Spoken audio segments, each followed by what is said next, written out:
Hey, Stanley! Yes, sir. You'll be doubling as a waiter tonight, so once you're done cleaning, get dressed in a suit and get ready to serve the guests.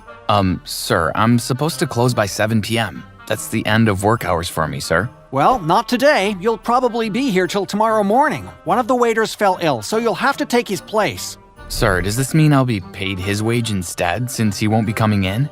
The director burst into laughter. Dream on, Stan. You're not getting paid a dime for the extra hours you'll be working.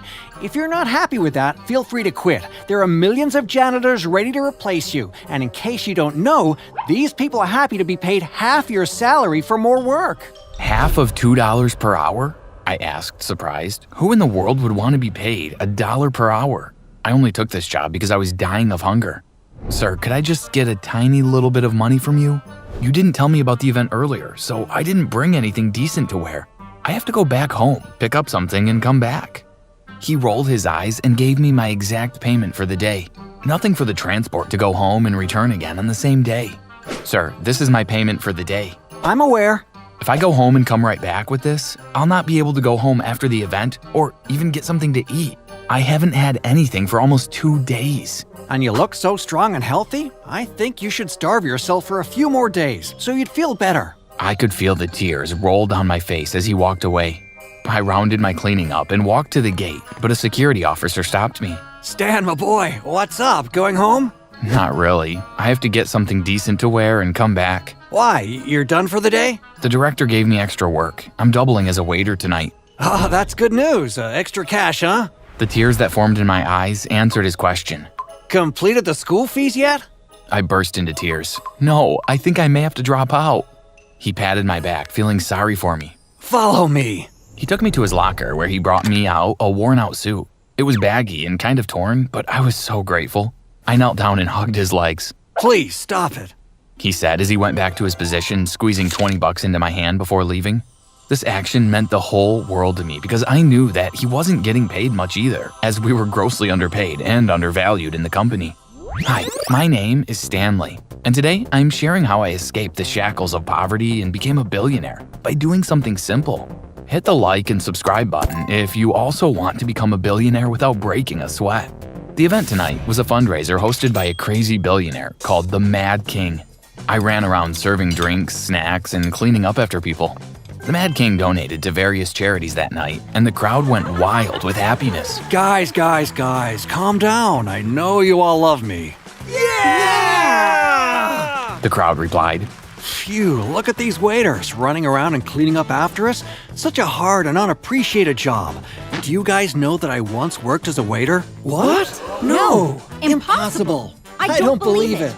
Really? Yup, I did. This is your lucky day, waiters, because today I'll be giving you all $10,000 each. We all jumped happily. Our director quickly climbed up the stage and took a different mic. Wow, you're even more amazing than we all thought. Sir, we respect you so much, he said while bowing down to the Mad King. Who are you? The Mad King looked concerned. I'm the director of this event hall, sir. I'll be taking the money for all the waiters whom I'm in charge of. We are 6 in number. Oh, of course. Great. The Mad King wrote down 6 $10,000 checks and gave them to our director. First of all, there were only 5 waiters. Secondly, why did he need to take our checks? I mean, we have hands. As the director walked past us with an evil smirk on his face, we knew that we'd probably never see our $10,000 checks, ever. There was no way I was going to let this happen, though. I needed money to solve a lot of problems. I needed to pay for school, rent, medicine, my sick and dying mother's medical treatment, and much more. I couldn't let him just walk away with my $10,000 gift. So I followed him and stopped him in the hallway close to the kitchen. Director, please wait. Could I have my own check? I just want to keep it safe myself. Thank you so much for receiving it on my behalf, sir. The director turned slowly while staring me down. Get lost, fool. You work for me, so your money is my money. Your gifts are my gifts. You're not getting any check. I burst into tears for the 3rd time that night. Please, sir, I beg you, please. I need some money for school fees, rent, feeding, medicine, and medical bills for my mother. Even if it's just $1,000 from the $10,000 that you'll give me, I'm fine with that. I promise never to say anything about the extra $10,000 checks that you collected. Stanley, are you deaf? I said you're not getting a dime. Okay, sir, could you give me $500 then? I saw the anger on his face. What about $100? I just need to get some medicine for my mother." The director stretched his hands towards me like he was accepting to give me the $100. But all of a sudden, his fist was flying at me, and all I saw was black. When I finally opened my eyes, I felt myself being pushed in something like a cart. Everywhere was dark, but from a tiny hole in the container I found myself in, which seemed to be a cupboard, I could see that I was being wheeled out of the hallway into the hall where the event was happening. I tried to say something, but noticed that my mouth was gagged and covered with duct tape. No one could hear me. My hands and feet were also tied up, so I couldn't move. What the heck was wrong with our director? Whoever was wheeling me stopped when he got into the hall and just left me at a corner. At that very moment, the Mad King picked up his mic to make an announcement. Fans and lovers, I'm going to change someone's life today. We're going to play a game right now. You see that cake there? He pointed towards me, and everyone looked on top of the cupboard that I'd been locked in. I've hidden a tiny check of $1 billion inside it. The waiters are going to cut the cake into tiny pieces and share it, and one lucky person will win the money. Obviously, the crowd didn't trust the waiters to cut the cake to avoid them winning the money. They gently inched towards the cake. At this point, I realized that I was in danger. I had to get out as quickly as possible. I struggled and managed to free my hands and feet. After that, I ungagged myself and tried to sneak out, but I was too late. So, this is how it's gonna work. After... The crowd didn't need to hear more from the Mad King because the cake was already surrounded and people were pinching around it. When others noticed the people pinching, they started pinching too, and next thing, a fight broke out while I struggled to escape amidst the chaos. As elegantly dressed men and women plunged their hands into the expensive cake, eating and searching it like mad people, I carefully crawled out of the cupboard. Unfortunately, the mad crowd managed to knock me out in the chaos. I didn't know how long I was out, but a heavy splash of cold water brought back my consciousness. You've breached your own employment contract by getting drunk and passing out while on duty. As a result of this, you won't be paid for a full day of work. What? I didn't drink anything. I was knocked out by the crazy crowd. 2 days for lying. What? How can you do this? This is all your fault. You knocked me out, gagged me, and put me in the cake cupboard in direct danger. I could have been killed. You should be arrested for this. 3 days for threatening your boss.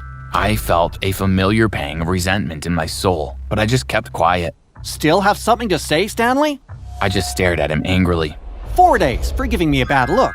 But look at it this way, Stan. You're free to quit if you're unsatisfied with your job. Feel free to quit anytime. Stanley. Huh? It's Stanley. Only close friends are allowed to call me Stan, and you're not one of them. 5 days then, Stan. He looked at me expecting a reply or a bad look, but I just kept quiet and looked at the floor, defeated. When he was satisfied, he left. I got up to start cleaning. The hall was empty and everyone had gone home. After standing up, I noticed that I had been lying on a huge chunk of cake. I was so happy to see this because I hadn't eaten in a while. The cake was a little bit squashed and dirty, but I didn't mind at all. I happily ate it straight from the floor. While trying to swallow, I noticed that a hard paper was blocking my throat. I curiously pulled it out and couldn't believe what I saw. It was a tiny, customized check card of $1 billion. What? So no one found the check after last night's madness? People must have gone home feeling pretty stupid. No wonder my director was the last to go. I guess he stayed back to make sure there was no cake unturned or squashed in this case. Unfortunately for him, though, he didn't find the one I was laying on. Could this be real? I was probably still unconscious and simply dreaming. I put the tiny check in my pocket and continued cleaning. It was Sunday and I had to round up quickly so I could go spend the day with my mom. When I got home, I noticed that the check was still in my pocket. This was real after all. I wasn't dreaming. I really won $1 billion. After keeping the check in a safe place, I spent the day talking and laughing with my mother. Tell me the good news. What do you mean, Mom? I can see it in your eyes. I know something good has happened. Shh, it's a secret. You can't tell anyone no matter what, okay? I promise. She said in her sick voice. It made me sad that money was stopping her from getting better, but I knew that all that was coming to an end. I told her what happened, and she tried screaming, but her sickness didn't let her. She managed to jump a little bit on her chair, though, and it gave me so much happiness. First thing on Monday morning, which was the next day, I went to the bank to cash the check. On seeing such a high amount and seeing how haggard I was looking, the bank staff had to confirm by calling the owner of the check first. He gave them the go-ahead, and the money was wired into my account. I couldn't believe my eyes. My account had to be upgraded because the previous account type couldn't hold such an amount. The first thing I did with my newfound wealth was to give my mother the best treatment available. I also transferred to a better school and paid all the necessary fees until graduation.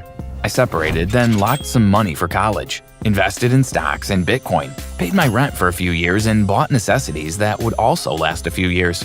After that, I bought the company I previously worked in as a janitor. I demoted the director to a janitorial position, then forced him to give all the waiters back the money they won with interest. I collected my $10,000 from him and the $10,000 he stole and gave it to the security guard that helped me that night. I increased the salary for all the workers in the company and started paying them their standard wages. This made them happy and willing to even work more, thereby tripling the income that the company was previously making, indirectly increasing my wealth. With my wealth growing dramatically as a result of my company and investments, I started buying rental properties, which my mother started managing as she got better. The more my wealth increased, the more I invested. 2 years later, I realized that I never thanked the Mad King, and that was a huge mistake. I traveled to his place with gifts and apologized. I told him that I was grateful to him for changing my life, and I wanted to work under him for free to make up for thanking him late. He laughed and said that I was the only one he had granted money who ever came back to thank him. He also accepted my proposal to work under him for free. My actual reason for wanting to work under him for free was actually so I could learn the secrets of wealth building through him, and he knew this. Besides, I didn't need to work for money anymore since my money was now working for me.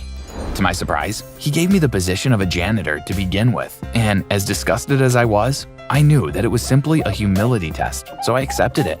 He promoted me every 6 months until I finally became his personal assistant. I worked with him throughout high school and college, and it took me a few years, but I was able to learn all the secrets of wealth building and became the next Mad King after the death of my master.